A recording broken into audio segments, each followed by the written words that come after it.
Hello there, I'm Ryan Chan, the CEO and founder of UpKeep.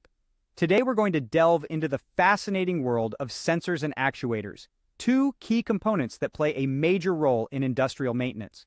We'll learn what each one does, how they differ, and how they interact to keep your systems running smoothly. We'll also take a closer look at some common types of each and their applications. So, if you're interested in improving your maintenance and operations, then stay tuned. Let's dive into the world of sensors and actuators.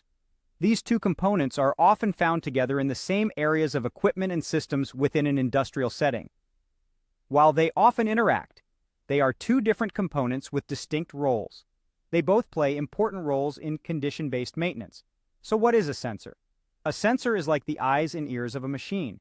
It monitors environmental conditions such as fluid levels, temperatures, vibrations, or voltage. When these conditions change, the sensor sends an electrical signal to a centralized computer system or adjusts the functioning of a particular piece of equipment. For instance, if a motor reaches the temperature point of overheating, the sensor can trigger it to automatically shut off. Now let's talk about actuators. Unlike sensors, actuators are the movers and shakers. They take an electrical signal and combine it with an energy source to create physical motion. They can be pneumatic, hydraulic, electric, thermal, or magnetic. For example, an electrical pulse may drive the functioning of a motor within an asset. Sensors and actuators might sound similar, but there are 6 main differences between them. Firstly, sensors look at the inputs from the environment, which trigger a particular action, while actuators track outputs of systems and machines. Secondly, sensors work through electrical signaling to read the specified environmental condition and perform the assigned task. However, actuators measure heat or motion energy to determine the resulting action. Thirdly, sensors and actuators can actually rely on each other to perform a particular task.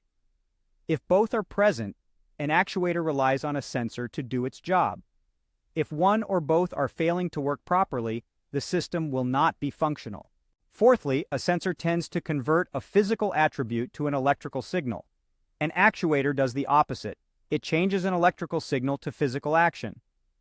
Fifthly, if both a sensor and actuator are present, the sensor is located at the input port, while the actuator resides at the output port. Lastly, sensors are often used to measure asset temperature, vibration, pressure, or fluid levels. Industrial applications of actuators include operating dampers, valves, and couplings.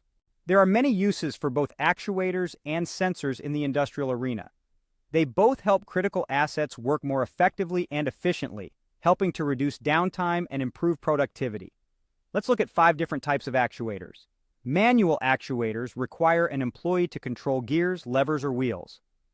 Although they are inexpensive and simple to use, they have limited applicability. Pneumatic actuators use gas pressure to power valves. The pressure pushes a piston to affect the valve stem. Hydraulic actuators use fluid to generate pressure. Instead of using gas pressure, hydraulic actuators use fluid pressure to operate valves.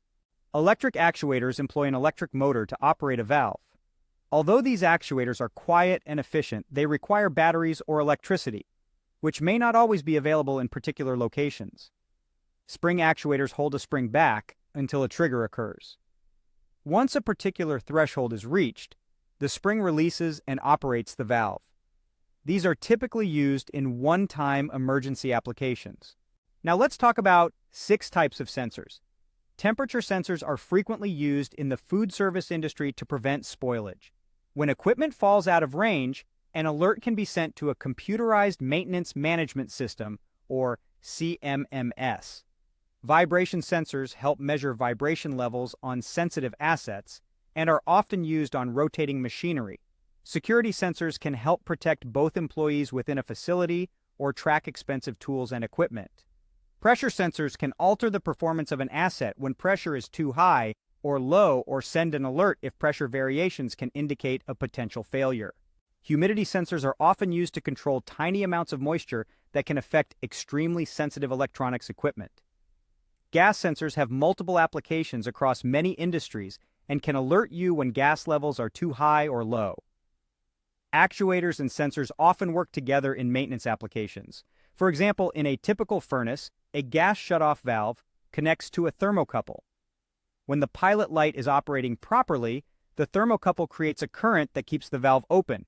However, if the pilot light goes out, the current stops, which closes the valve. This prevents an accumulation of gas and reduces the possibility of an explosion. In this application, the thermocouple is the sensor and generates the energy and signal.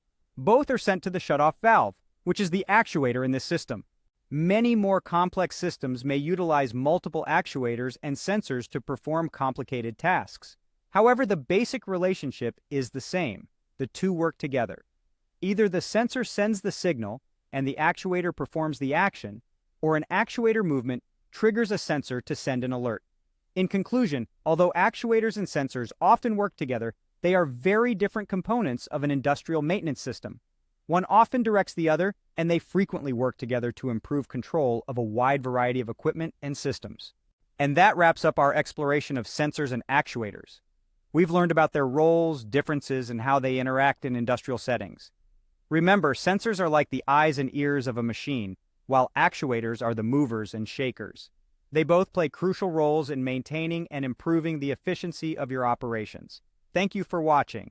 If you found this video helpful, please give it a thumbs up, and don't forget to subscribe to our channel for more insightful content.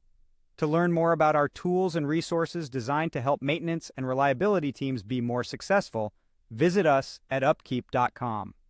We look forward to seeing you in our next video.